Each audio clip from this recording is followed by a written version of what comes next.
you need to be in. 16 to go this time by.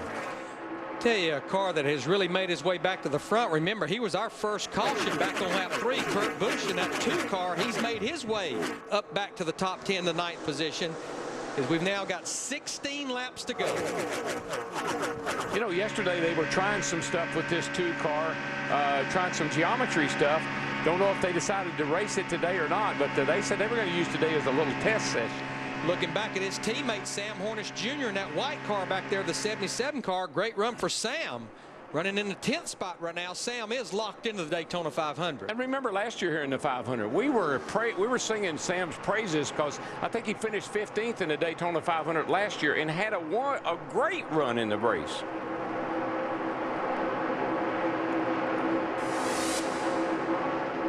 Car looks very stable. He's got a good hold on the wheel, and the car's coming up off the corner nice and straight. Looks good. The last time Jeff Gordon was the first to see the checkered flag in a NASCAR race, October 2007 at Lowe's Motor Speedway. Gordon, 4-time champion of the series, was shut out of victory lane last year. Comes to Daytona, start the 2009 season with a new look, a new paint scheme, and I've seen a lot of bounce in his step. I'm sure I'm not as bad as these guys behind me. That's that for, but doing great, man. Flames and black. The paint scheme was recalled by a quarter midget car that he drove at about age 7.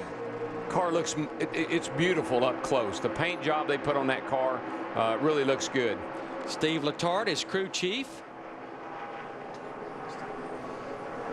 Steve started off at Hendrick Motorsports. He was only about 16 or 17 years old. Used to mow Ray Evernham's grass. Worked his way to working in the shop. Worked his way up to car chief for the 24, which is like the assistant head coach. And now he's the crew chief for one of the most popular drivers in our sport. And you heard Jeff say, you know, I got a problem, but I don't know what about the other guys. That's the thing about this car I think the drivers have finally figured out. It doesn't matter how your car is. Is it better than everybody else's? There's no perfect race car out there. Darrell, with 13 to go next time by, are you at all surprised that the 10 drivers lined up behind Jeff Gordon, nobody's made a move? Well, we may see that change here with 5 or 6 to go. I think Tony Stewart is thrilled to be right there where he is. Great start for him already down here this week. Martin, he doesn't have anything to really gain, and whoa, that 16 had something to lose right there, I can tell you that. Yeah, Greg Biffle fell all the way back to the 18th spot. You'll see it right here. Looks like Jimmy Johnson is looking out of line down here in turns 1 and 2. He's got to run up on the outside there of Martin Truex. Martin's car might be getting a little tight on him. Looks like he can't get off a 2 like he had earlier. And Jamie McMurray in the 26 car, he's going to jump in behind Jimmy Johnson in the 48 car. Now McMurray has a little experience on getting somebody to go by you on the outside. That happened to him in the Bud shootout the other night. He might be trying to work a little deal with Jimmy Johnson here. Now they could maybe cause some trouble for Jeff Gordon and Tony Stewart in the 24 and the 14. Busch and Hornish coming on the outside, the 2 and 77. The prevailing wisdom of the week, and we all know what that's worth, says that if you lead the white flag lap and everybody makes it all the way around, you probably won't lead the checker. That the old Daytona slingshot is back and that the leader could be a sitting duck on the last lap. Darrell, do you believe smoke? Tony Stewart back there. Truex, trouble off 2. There's the pole sitter. If he wrecks that car, he's got to go to the back. Which front, guys? Hang on. That car had been falling off the pace. I believe the car had gotten tightened up on him. He just couldn't get off the corner like he had. Now, you better watch out. You tear those tires up and rip the fenders off of that thing. The right front's down, Darrell, I believe.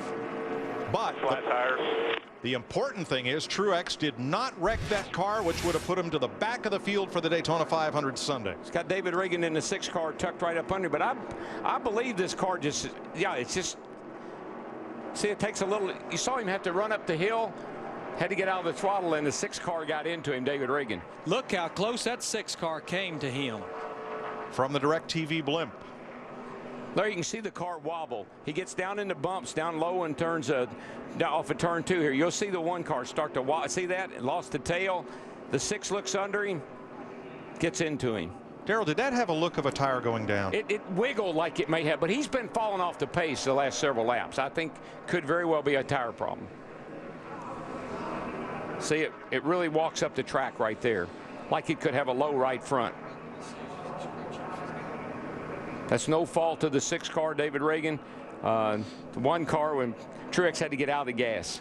All right, Larry, 11 laps to go. Well, what will you do? It's a combination. We've got 11 laps to go. We're probably going to have 9 laps to go, but we've got 18 laps on these tires. I honestly believe you're going to see a smorgasbord of strategy here. I think you'll see some guys stay out. You may see some guys change just 2 tires, but I think if you're at the back of the pack, come in and get you 4 tires. That may be the only hope that Joe Nemechek, Brad Keselowski has. Yeah, I kind of feel sorry for Scott Riggs because he probably didn't need this caution as much as anybody.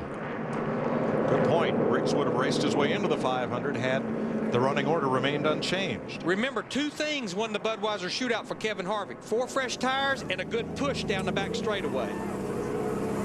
Well, it looked like that the 48 car Jimmy Johnson and the 26 of McMurray were trying to get hooked up to maybe do something with Jeff Gordon and Tony Stewart. See how it plays out here at the end. Very little damage to Daytona 500 pole sitter Martin Truex's car from that spin off turn 2. I think we're going to see a lot of pit stops here. I think all these guys know how important fresh tires are on these race cars. It's not that it makes you faster. You can just maneuver. Looks like Jamie McMurray, the 26 car, Donnie Wingo, they're going to stay out. Matt. And Tony Stewart says really no changes needed to the race car. He loves the way it feels at this juncture. Just 4 sticker tires today. Joe Nemechek, who has to race his way in if he's going to run in the Daytona 500, has elected to pit. He's the one that called it. The driver said he needed 4 tires. This crew is working a great pit stop. Let's go to Steve. Same for Jeff Gordon, Dick. He said, I've got to have 4 tires. You see Scott Riggs in the bottom left. Remember, that's the Truck Series team of Germain Motorsports making the stop as he tries to fight his way in to the Daytona 500. And Riggs slips to 11th. Yeah, that's it couldn't have come at a worse time for him. He needed that thing to finish under green, not have to come back in the pits. Looks like we had about 3 cars that rolled the dice and went with 2 tires only. Eric Almirola in the 8, Menard in the 98, and Hornish in the 77. And we had 4 cars who did not pit. Jamie McMurray's 26, Brad Keselowski in the 09, Terry Labonte in the 66, and Kirk Shelmerdine in the 27 did not pit. Well, it's good news for McMurray that anybody stayed out with him because at least he has a little cushion between he and the cars with tires. And it looks like Terry Labonte could have a problem. He's very slow there in the back straightaway. Let's go back to the pits and Steve. Mike, we heard Martin Truex Jr. say that he had gotten loose, and the combination of that and the 6 car being right on his bumper is what got him really loose. Looks like they damaged the split. Those are the braces that hold the splitter where the car came off of the racetrack. Looks like the back bumper may have even hit the track when it came down off the banking. None of these things are big issues, I don't believe. Not that they can't be repaired in time for the 500. Now, it looks like Terry Labonte will make it all the way around, but he may be headed for pit road. He's let the entire field go by. Nope, he's getting ready to race.